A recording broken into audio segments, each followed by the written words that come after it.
buenas noches. No sé si se me oye bien. Sí. Se oye bien. Entonces, los artilugios tecnológicos estos me fastidian. Me gusta que la voz llegue en la voz natural y no a través de... Bueno, no temáis que voy a hablar mucho. Voy a hablar 17 o 18 palabras solamente. Solamente para congratularnos, la Sociedad Económica Amigos del País, de que el aula hoy haya venido aquí, como es el primer día, felicitar a la Económica por haber conseguido, gracias al periódico Hoy, que se hagan aquí las conferencias. Y agradecer además que el primer conferenciante sea el hijo de un amigo entrañable, como era Alfonso Quintón de Mendoza. Alfonso Quintón de Mendoza, que todos habréis conocido como director y profesor del Instituto Bárbara de Braganza, persona extraordinariamente, formidablemente intelectual, un caballero, cosa muy importante en estos tiempos, lo mismo que su hijo, y un matrimonio delicioso porque la madre es una persona entrañable también, de una finura y una delicadeza extraordinaria. No voy a decir más, congratularnos por la presencia del conferenciante y el aula. Muchas gracias. Pues muchas gracias, querido Paco. Y efectivamente, Aula Hoy quien tiene que congratularse y dar las gracias de haber sido recibida con los brazos abiertos en este Sancta Sanctorum de la cultura y de Badajoz. Como ustedes saben, desde hace 20 años que empezó su funcionamiento, por circunstancias que en aquel momento eran otras, se determinó que la sede del Aula Hoy fuera el Salón Extremadura del Gran Hotel Zurbarán. Y allí hemos estado, y hemos estado muy bien a lo largo de todo este tiempo. Pero naturalmente las cosas van evolucionando, las necesidades, los planteamientos cambian, y sin variar su filosofía, el Aula Hoy, el Foro de Cultura del periódico Hoy y del grupo primero Correo cuando nació y después Vocento, ha iniciado, manteniendo sus grandes líneas, una línea de tender más a lo académico, a lo estrictamente cultural, que a lo que pudiéramos llamar social. Durante mucho tiempo, ustedes saben, pues que ha habido conferencias que han sido realmente masivas, porque Aula Hoy ha acogido a personajes de una gran proyección mediática, pues en el terreno de lo social. Recuerden, por ejemplo, pues la presencia de Miguel de la Cuadra Salcedo, o de el astronauta casi paisano nuestro Miguel López Alegría. Pero en virtud del enfoque que ahora corresponde, pues vamos a seguirnos más a temas que son de asistencia, no de menor interés, pero sí de menor afluencia en principio. Entonces, pues parecía oportuno que ese nuevo matiz estrictamente cultural o intelectual tuviera su encaje en un sitio que fuera pues más adecuado a este ámbito. Esta es la razón. Naturalmente fue un proceso que se produjo con absoluta normalidad, porque prácticamente en el momento de plantearse ya fue cerrado y fue asumido. De manera que muchísimas gracias, querido Paco, querido Carlos, que han sido los interlocutores, y en general a todos los amigos de esta casa. Dicho esto, digamos que en la conferencia inaugural, que siempre, aunque se procura que la calidad y la altura de cada conferenciante sea siempre de la mayor excelencia, pero siempre parece que hay una cierta obligación de que el acto inaugural pues responda a unas características más particulares todavía.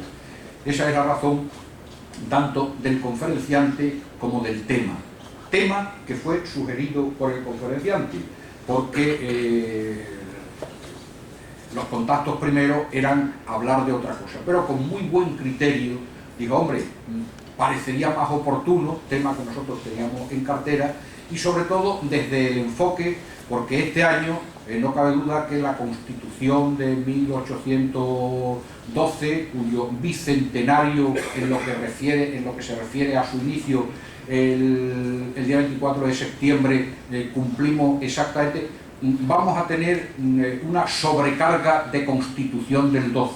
Yo creo que eso es algo que puede aventurarse desde ya. Pero con todo lo que va a decirse, seguro que lo que va a decirse esta noche es algo distinto y algo original, porque como ustedes habrán visto en la difusión que hacemos del acto, el título de la conferencia es El largo camino hacia la Constitución de 1812.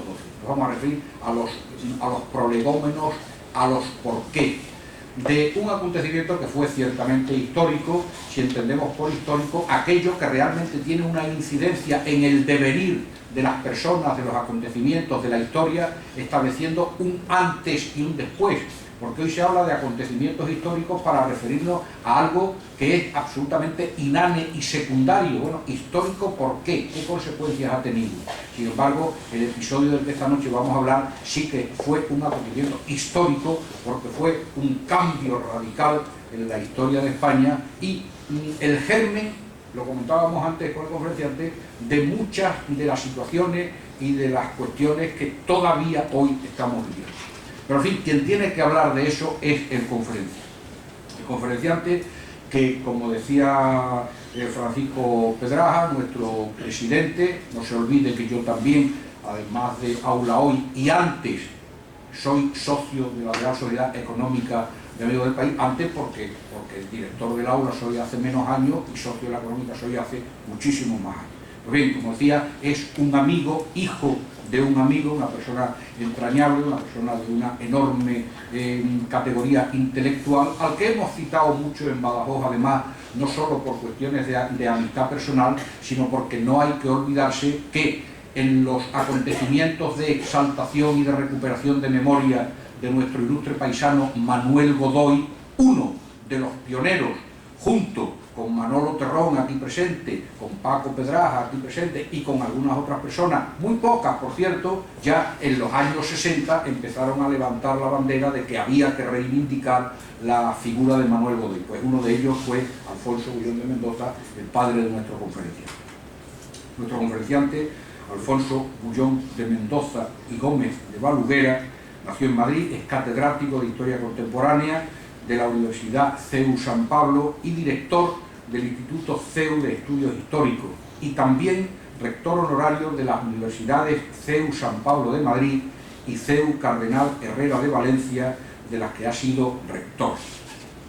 Pese a que se trata de una persona joven, más joven que todos los que hemos citado hasta ahora, es Premio Europeo Philips para jóvenes científicos e inventores, es académico correspondiente de la Real Academia de la Historia, de la Real Academia Portuguesa de la Historia y de la Real Academia Sevillana de Buenas Artes, es director de varias publicaciones, entre ellos la revista Aportes de Historia Contemporánea, y autor de una amplísima obra bibliográfica en manera de artículos, en manera de libros, recogiendo todos los acontecimientos que se encuadran en la esfera de su especialidad como catedrático de Historia Contemporánea.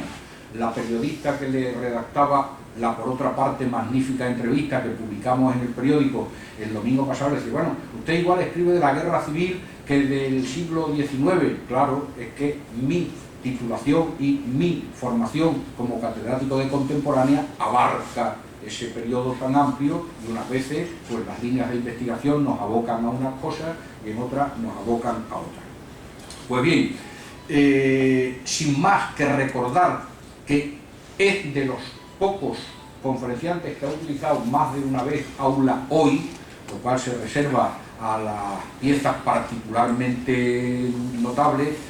Yo creo que alguno de ustedes todavía recordará aquella magnífica conferencia que dio sobre José Calvó Sotelo, refiriéndose sobre todo basada en su libro, refiriéndose a la tarea como gobernante y más que como gobernante, como hacendista durante la etapa del general Primo de Rivera.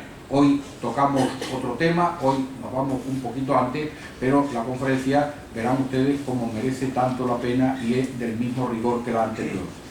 Don Alfonso Brión de Melota, muchísimas gracias por aceptar nuestra invitación y estamos dispuestos a escucharte qué pasó hasta llegar a la Constitución de 1811. Muchas gracias.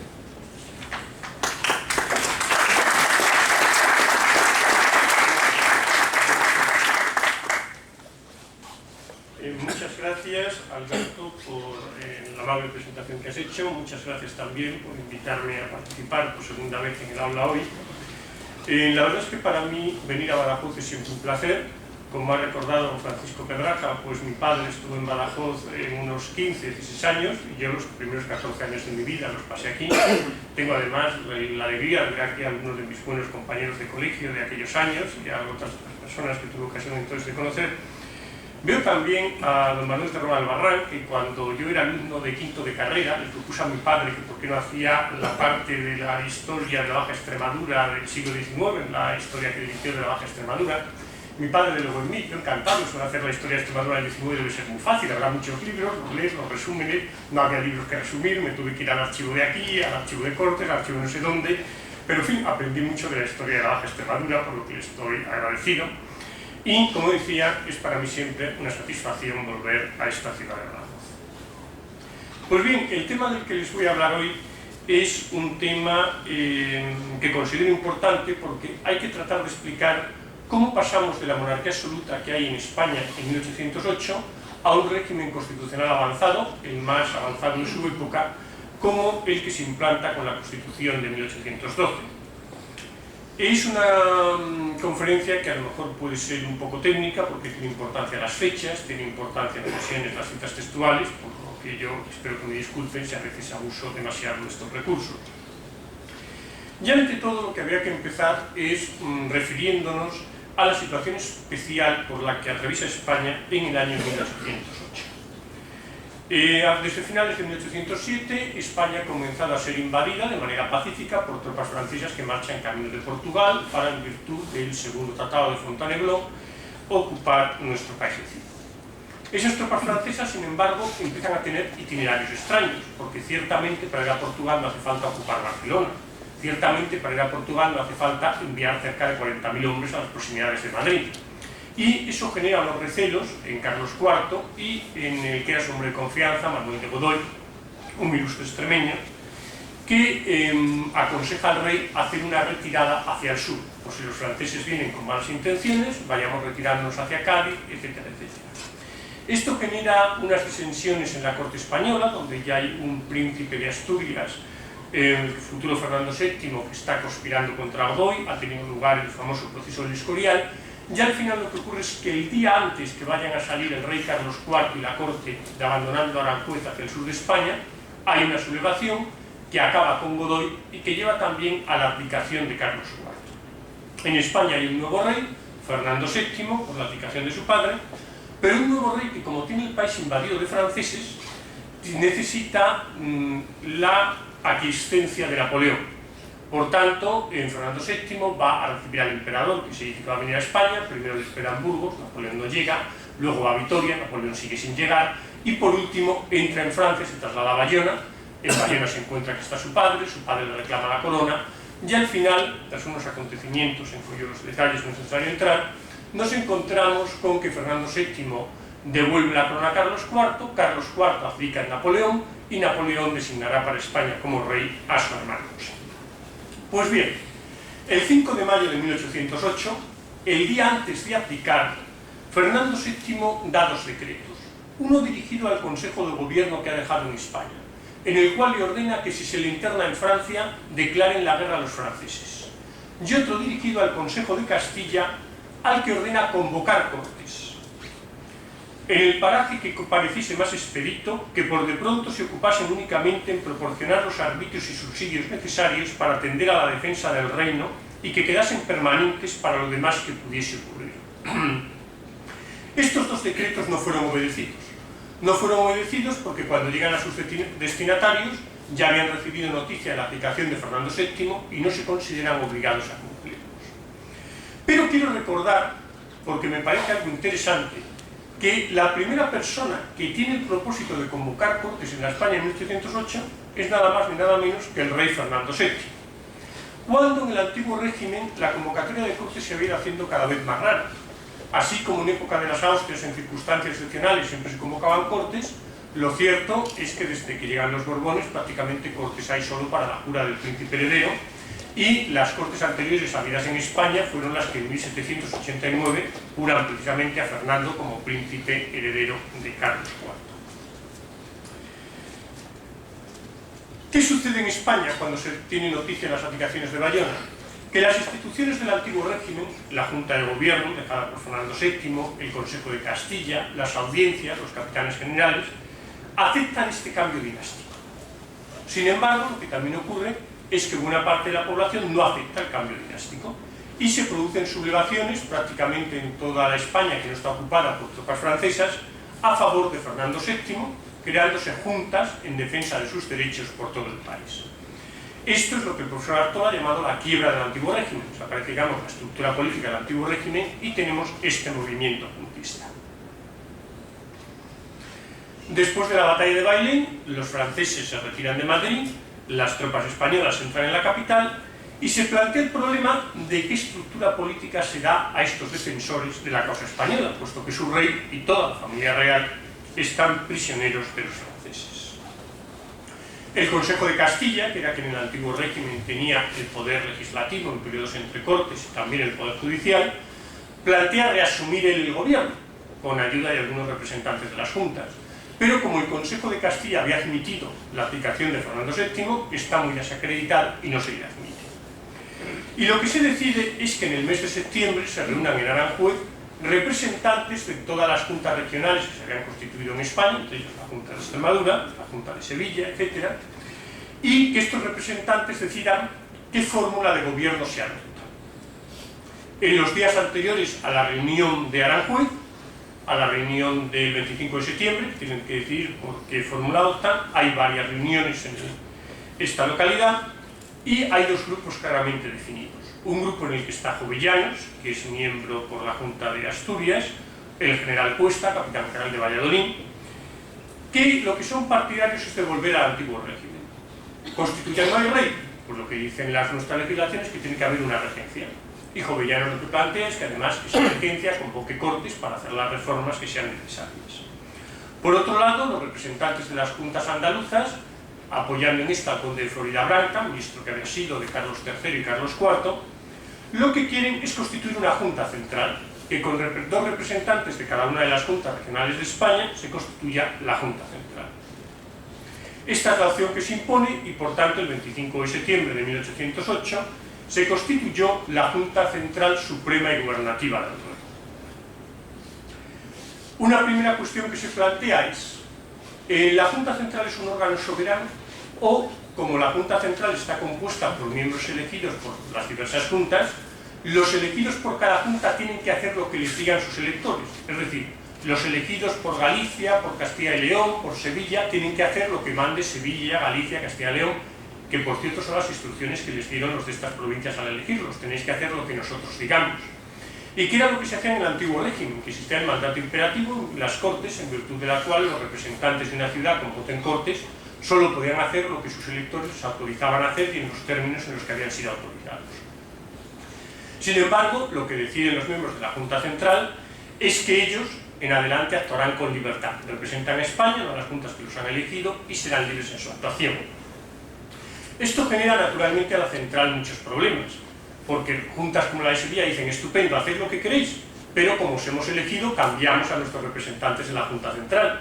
Y la Junta Central da un paso más y hace a sus representantes inamovibles. No solo podrán hacer lo que ellos quieran, sino que además quienes les han elegido no pueden deponerlos. Como ahora la Junta Central estaba en un momento de fuerza, no tiene problemas. Cuando los acontecimientos políticos militares vayan mal, la Junta Central, como veremos, encontrará mucha posición. El 7 de octubre de 1808, Jovellanos, que es uno de los miembros de la Junta Central, plantea la necesidad de designar una regencia, era la idea que le había tenido siempre, para que esta regencia convoque cortes y estas cortes hagan las reformas que era necesario hacer en España. El conde de Floridablanca, que era el presidente del Consejo de Regencia, no se opone, pero dice que el tema hay que estudiarlo, lo cual le sirve para demorar el asunto, por lo menos mientras él vive.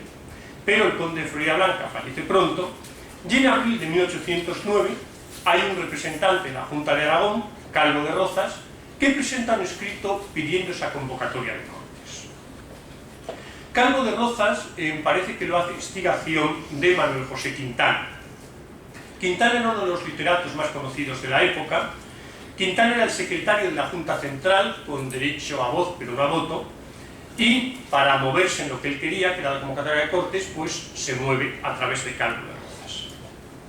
Lo interesante del escrito que presenta el 15 de abril de 1809 Calvo de Rozas es que para pedir unas Cortes lo que plantea es que la lucha de los españoles debe recibir su fuerza de, cito textualmente, una constitución bien ordenada.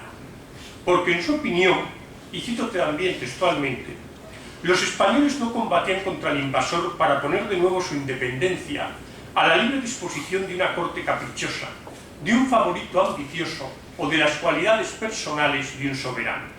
Por lo que había que presentar un proyecto de reformas que pudiera oponerse al de Napoleón, que no había dudado en presentarse como el regenerador de vuestra patria. Decía Calvo de Rozas que así se conseguirían atraer a los sectores más ilustrados de la sociedad. Bien, esta propuesta es una propuesta que tiene apoyo dentro de la Junta Central y se encarga a Quintana que redacte el borrador del decreto de convocatoria de Cortes y un manifiesto. Y en el manifiesto que redacta, Quintana habla de la necesidad de elaborar una constitución. Estos textos hechos por Quintana, de minuta de convocatoria, de manifiesto, se someten a la opinión de los miembros de la Junta Central y cabe resaltar aquí el dictamen de Jovellanos. Jovellanos, que era el primero que había movido el tema de Cortes. Jovellanos es naturalmente partidario de la convocatoria de Cortes, pero rechaza explícitamente el que España tenga que hacer una constitución. Porque Jovellanos considera que España ya tiene una constitución. Porque ¿qué otra cosa es una constitución que el conjunto de leyes fundamentales que fijan los derechos del soberano y de los súbditos y los medios saludables para preservar unos y otros? ¿Y quién duda que España tiene estas leyes y las conoce? Hay algunas que el despotismo haya atacado y destruido, restablezcanse. Falta alguna medida saludable para asegurar la observancia de todas, establezcase. Por cierto, que algo parecido había dicho Jovellanos anteriormente al general Sebastián y al conde de Cabarrús cuando aprobó José Bonaparte Napoleón la Constitución de Bayona, y le dijeron que se uniera, que le daban una constitución. Y dijo, España no necesita constitución. ¿Por qué? Porque hay varias concepciones distintas del constitucionalismo.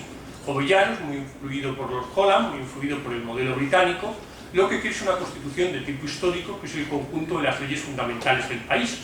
Inglaterra, que se puede considerar la cuna del liberalismo, sigue sin constitución escrita en nuestros días. La constitución escrita vendría del influjo de la Revolución Americana, que sin embargo será una constitución de muy poquitos artículos, o sobre todo de la Revolución Francesa, que tiene unas constituciones bastante más amplias. Pues bien, el 22 de mayo se va a decretar por la Junta Central una convocatoria de Cortes que se dice que debería ser para 1810, aunque si se puede reunir antes, pues que fuera antes. Y se constituye una comisión de constitución, y al frente de esta constitución de constitución se coloca a Jovellanos. Jovellanos constituye hasta 7 juntas auxiliares, y la que nos interesa más para el tema que abordamos es la Junta de Legislación. Una Junta de Legislación entre cuyos miembros podemos destacar a José Pablo Valiente, nombre que volverá a salir a relucir, jefe de los realistas en las Cortes de Cádiz, Antonio Ran Romanillos y Agustín de Argüelles. Ran Romanillos era académico de la historia, miembro del Consejo de Hacienda, y fue uno de los convocados a Bayona, a las Cortes afrancesadas de Bayona. Y no solo asistió, sino que además fue quien se ofreció a hacer la traducción de la Constitución de Bayona al castellano. Lo que ocurre es que cuando los franceses abandonan Madrid tras Bailén, Ran Romanillos cambia de bando. Mientras que Argüelles, que entonces era un personaje muy poco conocido, que había estado en Inglaterra llevando a cabo una misión de Godoy y que conocía a Jovellanos, y por eso parece que fue nombrado secretario de esta comisión de legislación, sería después uno de los jefes más destacados de los liberales en Cádiz. Se le conocería como el Divino por su magnífica oratoria. Pues bien, en las instrucciones que se dan a esta Junta de Legislación, que les da Jovellanos, se dice que debe hacer un estudio de las leyes fundamentales o leyes constitucionales de España para ver la fórmula de asegurar su observancia. Y en el caso de que haya que hacer alguna ley nueva, que sea conforme al espíritu de las leyes ya establecidas y que sean pocas y claras para que la observancia sea más segura. Solo hay una novedad que señala Jovellanos, que es la conveniencia de suprimir las varias constituciones municipales y privilegiadas de algunos pueblos y provincias. Jovellanos, que es un ilustrado, el tema foral, por ejemplo, de las Congadas Navarra, pues no lo ve y apunta hacia que se supriman los pueblos. Pues bien, esta Junta de Legislación tuvo a su disposición bastante material para estudiar las leyes fundamentales y tal vez por eso, porque el exceso de material pues, es algo que hace que no se suela mirar, encargó a Ran Romanillos que hiciese un elenco de las leyes fundamentales españolas. Ran Romanillos dice que antes de hacer este elenco necesita que le responda a unas cuestiones preliminares. Y doy el nombre textual de cómo llama él. Cuestiones preliminares que comprenden las bases de la Constitución monárquica que debe proponerse en virtud de lo prevenido en la instrucción comunicada por la Comisión de Cortes. Remarco, comprenden las bases de la Constitución monárquica que debe proponerse en virtud de lo prevenido por la Comisión de Cortes. La Comisión de Cortes no ha prevenido que hubiera que hacer ninguna Constitución. Jovellanos no quería una Constitución, pero sin embargo quien la quería era Ran Romanillos, que había participado en la de Bayona. Y a partir de aquí, la Comisión, y por esto es interesante, empieza a trabajar en hacer una Constitución nueva para España. Y además una Constitución que, aunque se hable mucho de leyes fundamentales, desde luego no entronca por lo menos con lo que ha sido el gobierno de España en los años inmediatamente anteriores. Porque, como dice Ran Romanillos, el gobierno de España es una monarquía moderada, pero en los últimos tiempos, concentrado todo el poder en una mano, hemos gemido bajo el más ignominioso despotismo. Por lo tanto, Ran Romanillos no tiene como modelo, evidentemente, lo inmediatamente anterior. El 5 de noviembre ya la Junta resuelve que hay que hacer una constitución única y uniforme para todos los dominios que comprenden la monarquía española, cesando desde el momento de sanción todos los fueros particulares de provincias y reinos, es decir, han captado bien aquí lo que dijo Jovellanos, acabemos con los regímenes forales. También habla de que hay que establecer cortes y dicen que en la Constitución que se haga hay que examinar claramente cómo deben convocarse las cortes, sus poderes, atribuciones, etc. Y incluso se pone a desarrollar este aspecto de cómo debe ser la convocatoria de cortes cuando esto no se les había cargado a ellos. Esto se estaba ocupando la Junta de Ceremonial, otra Junta aparte y la propia comisión que presidía Jovellanos. Aquí es interesante ver que se propone que hubiera inicialmente diputados por los tres estamentos. Solo Argüelles votó en contra. Sin embargo, en la reunión siguiente a esta, el 19 de noviembre de 1809, todo el mundo vota lo que Argüelles. No sé cómo maniobraría en medio, pero ya dicen que las cortes tienen que ser sin estamentos, solo por la población. Pero en fin, no me interesa entrar aquí en este modelo de constitución que está haciendo la Junta de Legislación, sino decir que algunos de los personajes que luego encontraremos en Cádiz, como Ran Romanillos o como Argüelles, están elaborando una constitución un año antes de la Constitución que se inicie en Cádiz. Estamos en unos momentos, por otro lado, de debilidad de la Junta Central. Palafox escribe un durísimo manifiesto contra la Junta, en el que dice: nos enviaron a establecer el gobierno, lejos de establecernos nos lo hemos abrogado. Es decir, nos enviaron a Aranjuez para que viéramos que lo establecíamos y decidimos, el gobierno somos nosotros. Y la Junta, para resistir a esta presión de que sus funciones a la regencia, dice, bueno, estamos a punto de llegar a las Cortes, ya que las Cortes se ocupen de esto. Pero a cambio de eso, la Junta Central es muy presionada para que reúna las Cortes cuanto antes. Se plantean para la reunión de Cortes una serie de cuestiones. Primero, ¿cortes estamentales o cortes no estamentales? Jovellanos hizo prevaler su criterio ya desde julio de 1809 de que las Cortes debían ser estamentales. Pero luego surge una segunda cuestión en el mes de diciembre. Vale, representación de nobleza, clero y tercer estado, pero ¿se reúnen juntos o se reúnen por estamentos? Jovellanos lo que plantea es que en una monarquía como la española están de muy antiguo distinguidas las clases y sus privilegios y prerrogativas, no hay poder ni facultad para extinguirlas, para confundirlas, o dígase mejor anonadarlas, sin trastornar del todo los fundamentos de la misma Constitución, refiriéndose a su concepto de Constitución histórica. Y por lo tanto, cree que debe haber dos cámaras, siguiendo el modelo inglés. Una cámara, digamos, de comunes y una cámara, pues, de notables, en la que se integrarían los nobles y los clérigos. Sin embargo, aquí la Junta Central no se funda Jovellanos. Ya a finales de diciembre lo que plantea es que se reúnan todos en una sola cámara inicialmente. Y que eso sí, si en la primera reunión de Cortes prefieren reunirse por separado, que los diputados allí presentes decidan reunirse por separado. Jovellanos debe maniobrar y pocos días más tarde piden a su comisión de Cortes un nuevo dictamen sobre esto. Jovellanos insiste en que sean Cortes bicamerales porque dice no puede dejarse que los diputados reunidos en Cádiz el primer día se enzarcen en una discusión, que además puede ser dura, sobre si tienen que reunirse juntos o separados. Y el 20 de enero de 1810 la Junta Central decide dar la razón a lo que expone Jovellanos y que se reúnan las Cortes que han de convocarse en dos cámaras. Hay que decir que esto es motivo de enfrentamiento fuerte en el seno de la Junta Central. Un Calvo de Rozas defiende que tiene que ser simplemente cámara única. Y cuando pierde la votación, lo que defiende es que se vigile mucho que los que son convocados a la Cámara de Nobles y Eclesiásticos no sean gentes que hayan reconocido al rey José, no sean gente que tengan procesos pendientes, en fin, que haya que hacer una serie de comprobaciones que retrasen el proceso. Resumiendo, podemos decir que el 1 de enero de 1810 se puso ya en circulación la convocatoria para el tercer estado. Esta convocatoria para el tercer estado es novedosa, porque convoca a las ciudades con voto en Cortes, que era lo que se reunía en el antiguo régimen, pero también un representante por cada junta superior, también un representante por provincias, a razón de cada 50.000 habitantes un diputado, o fracción mayor de 25.000. La convocatoria para grandes y prelados se decide el 20 de enero, y además queda de momento aparcada lo que parece no importar, porque aquí no hay que hacer elecciones. Se convoca en virtud de quién eres y cumplir unos requisitos, por tanto había menos prisa en convocar. Ahora bien, lo que parece mentira es que la Junta Central, el 20 de enero de 1810, estuviera para preocuparse de cómo se hacía la convocatoria de Cortes. Y digo que parece mentira porque acababa de tener lugar la derrota del general Arízaga en la Carolina, los franceses habían entrado en Andalucía y el 23 de enero la Junta Central abandona Sevilla y se refugia en Cádiz. Pues bien, la Junta, que el 23 abandona Sevilla, llega a Cádiz el día 27 de enero.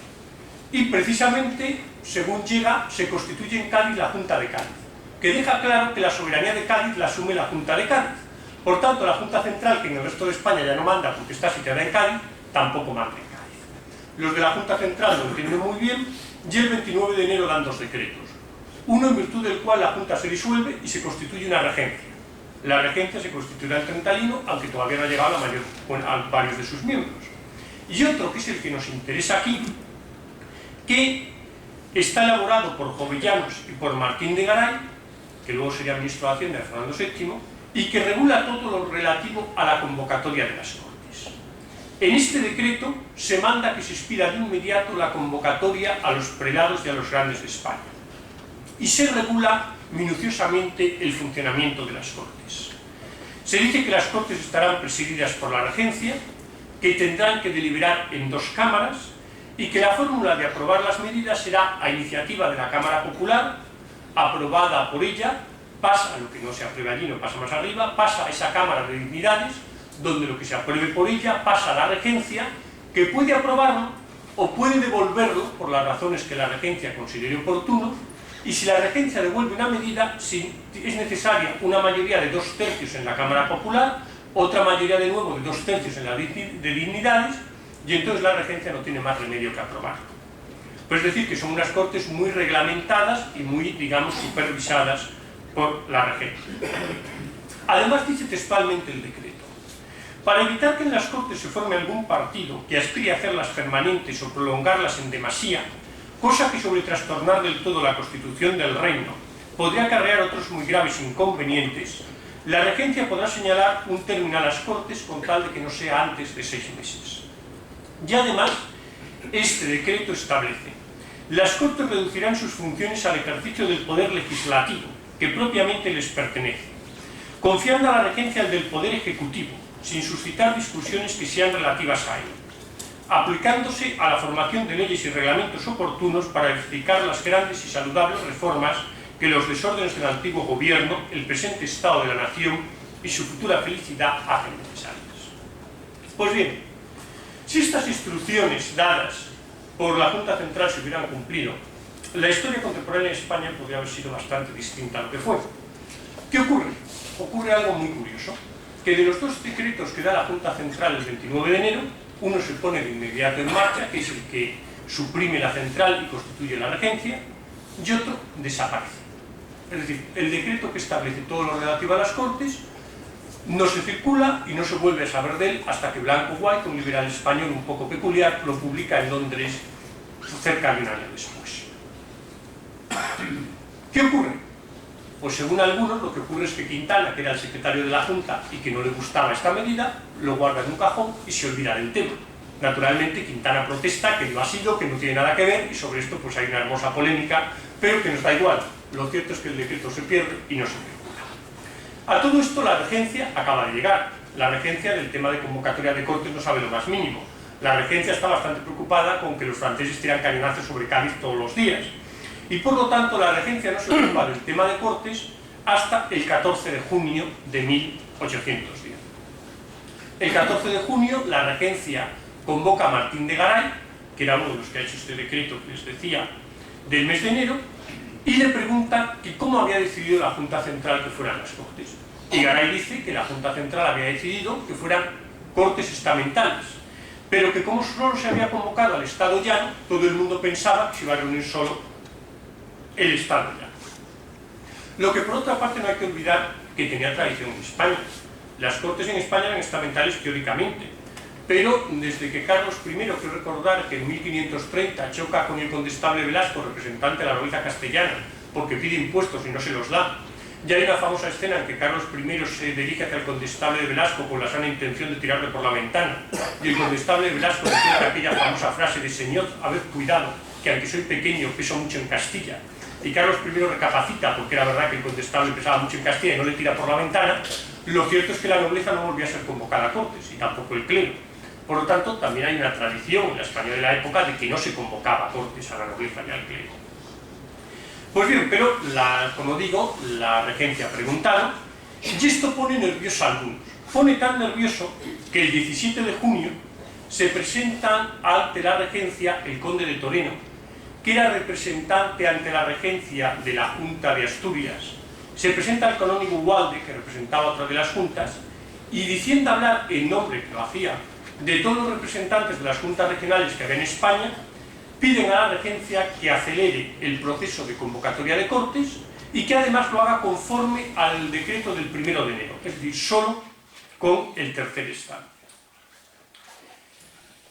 Al día siguiente la Junta de Cádiz va a visitar a la regencia y le pide exactamente lo mismo, Cortes ya y solo con el tercer estado. La regencia decide consultar y establece una consulta al Consejo Reunido, una recreación del Consejo Real que se ha creado por los acontecimientos de la época. Esto pone también nerviosos de nuevo, nueva visita el 24 de junio a la regencia de Toreno de Ugalde, Cortes inmediatas y solo tercer estado, sin variaciones, nueva presión de la Junta de Cádiz en el mismo sentido, pero al final lo que ocurre es que en la reunión del Consejo Reunido se decide que también que se mantenga como está, que solo se convoca el tercer estado. Hay que decir que con el Consejo Reunido hay discusión fuerte, que el presidente del Consejo es partidario de que se haga la convocatoria también de la otra Cámara, pero quedan en minoría y se deja la convocatoria como está.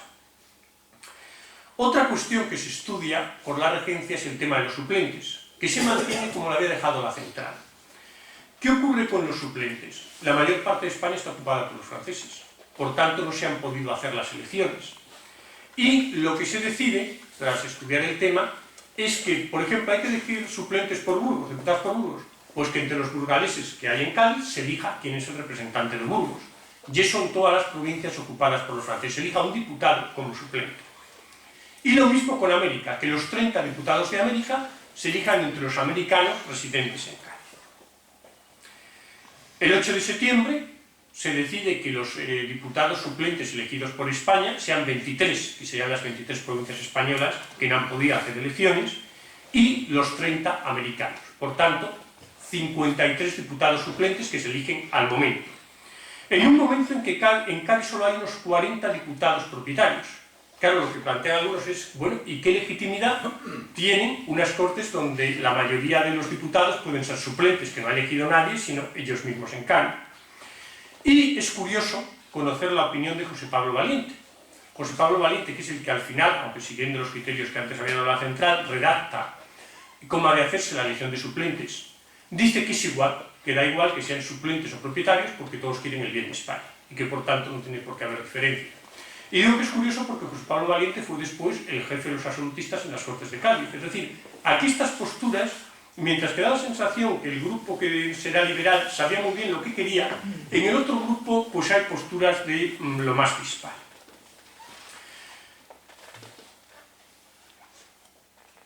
El conde de Toreno, en su historia famosa del levantamiento de guerra, Revolución de España, el conde de Toreno es uno de los jefes liberales del momento, nos cuenta cómo todos fueron partidarios en este momento, tanto los conservadores como los más liberales, de que se hiciese la elección de suplentes entre los que había en Cádiz. ¿Por qué? Porque dice que los conservadores, muchos de ellos antiguos magistrados, generales, hombres ilustres, pensaban que por su peso serían los elegidos ellos. Pero sin embargo, cuenta el propio Toreno que los más jóvenes y deseosos de reforma se organizaron bien y recayeron por lo común los nombramientos de diputados en sujetos de capacidad y muy inclinados a reformas.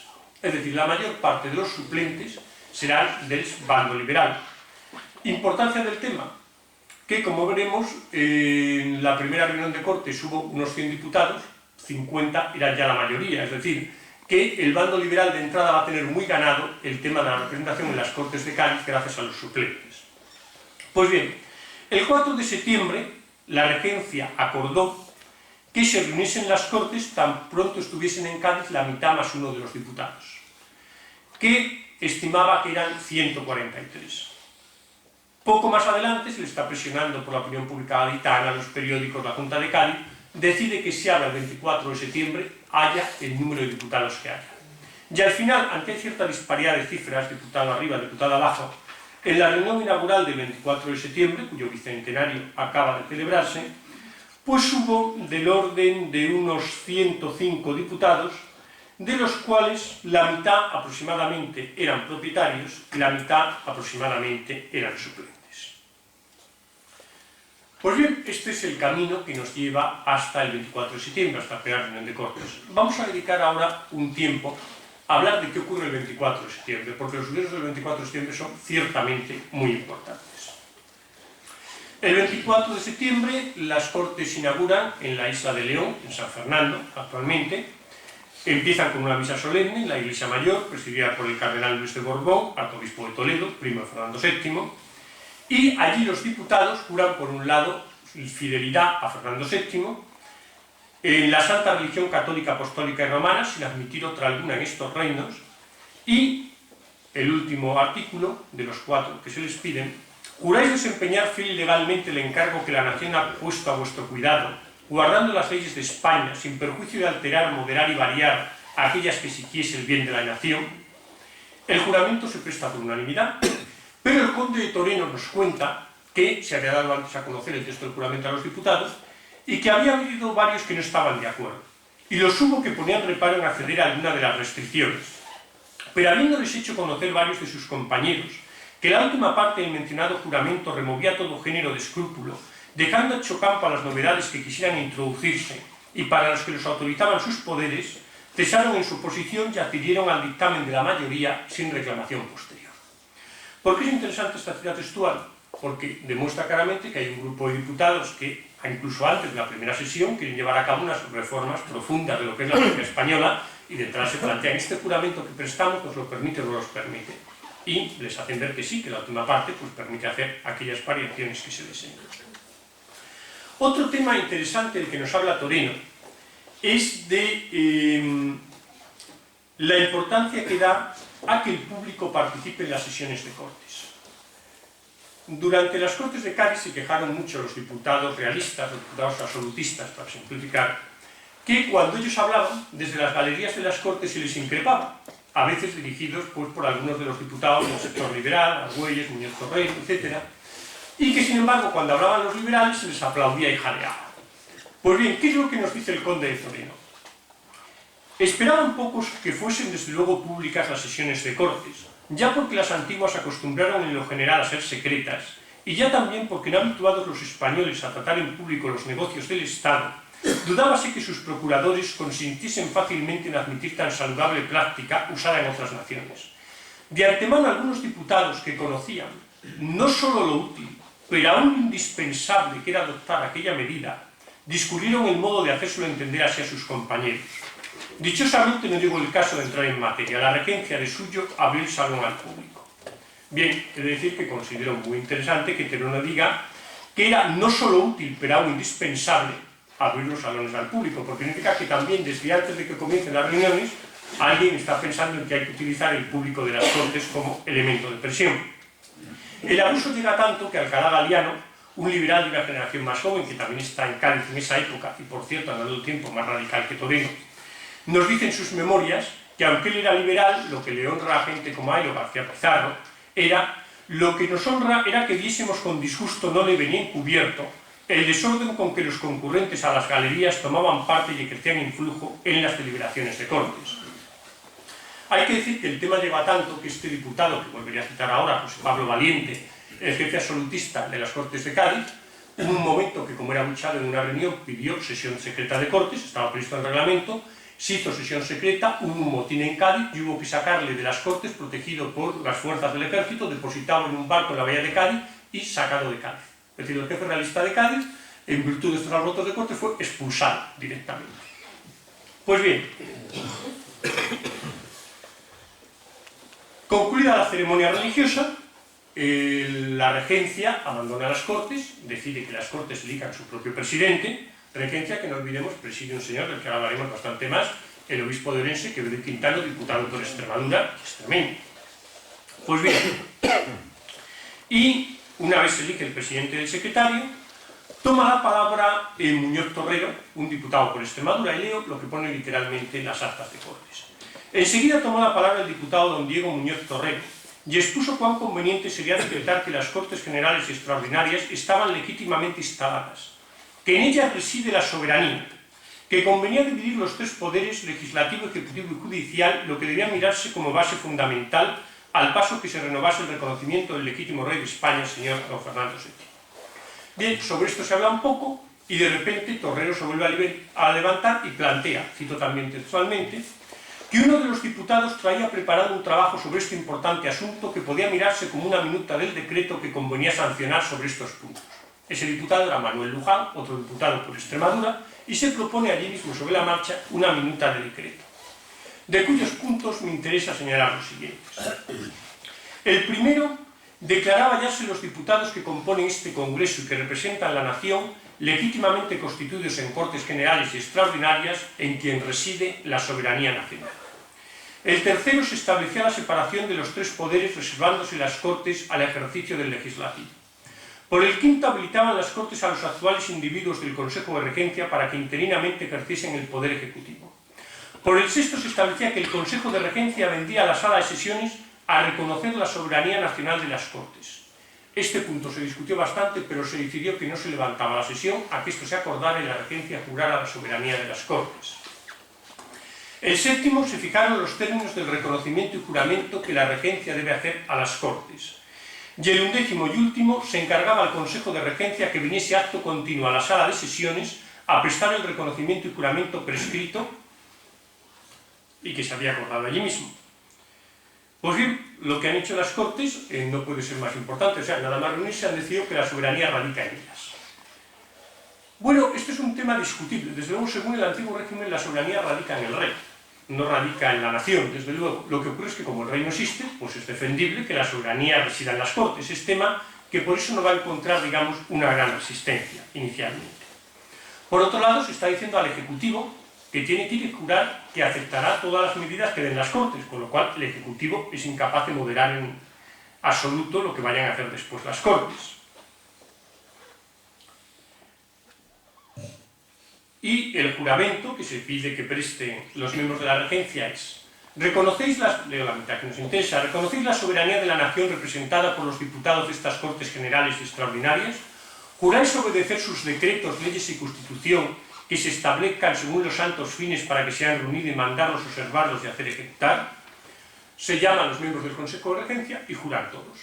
Juran todos menos el obispo de Orense, porque como era mayor y habían pasado las 12 de la noche, se había retirado a su domicilio y al día siguiente lo que llega a las Cortes es un escrito del obispo de Orense en que renuncia a su puesto de presidente del Consejo de Regencia, renuncia a su puesto de diputado por Extremadura, que les sustituye como suplente otro conocido liberal, Calatrava, y no vuelve a haber noticias del obispo hasta que el 3 de octubre, al tiempo que anuncia que se vuelve a Orense,